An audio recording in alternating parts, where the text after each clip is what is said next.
तर विधान परिषदेसाठी रवींद्र फाटक यांचं नाव जवळपास निश्चित झालंय।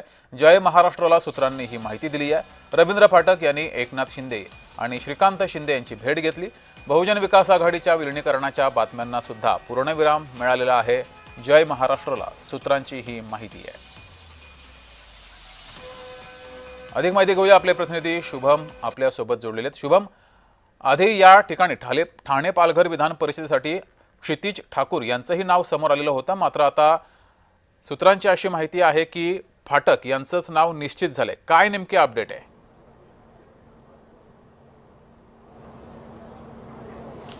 जगदीश, खरं बघायला गेलं तर कुठेतरी क्षितिज ठाकूर हे आता शिवसेनेमध्ये येतील आणि त्यांना उमेदवारी देण्यात येईल अशा चर्चा खरं तर काल रात्रीपासून सुरू होत्यात। पण अशामध्येच आत्ताच काही वेळ आधी माजी आमदार रवींद्र फाटक यांनी उपमुख्यमंत्री एकनाथ शिंदे यांची नंदनवन निवासस्थानी भेट घेतली आहे आणि कुठेतरी आता अशा चर्चा रंगत आहेत की रवींद्र फाटक हेच असतील महायुतीमधनं ठाणे पालघर या ठिकाणावरचे विधान परिषदेवरचे उमेदवार असतील आणि कुठेतरी त्यांचा आता नाव हे निश्चित झाल्याचं वरिष्ठ सूत्रांकडनं सध्या समजून येत आहे। रवींद्र फाटक हे आधीपासूनच एकनाथ शिंदे यांचे निकटवर्ती आहेत आणि इतकंच नव्हे तर मग एकनाथ शिंदे यांनी ज्यावेळेस उठाव केला होता त्यावेळेस देखील रवींद्र फाटक त्यांच्यासोबत होते।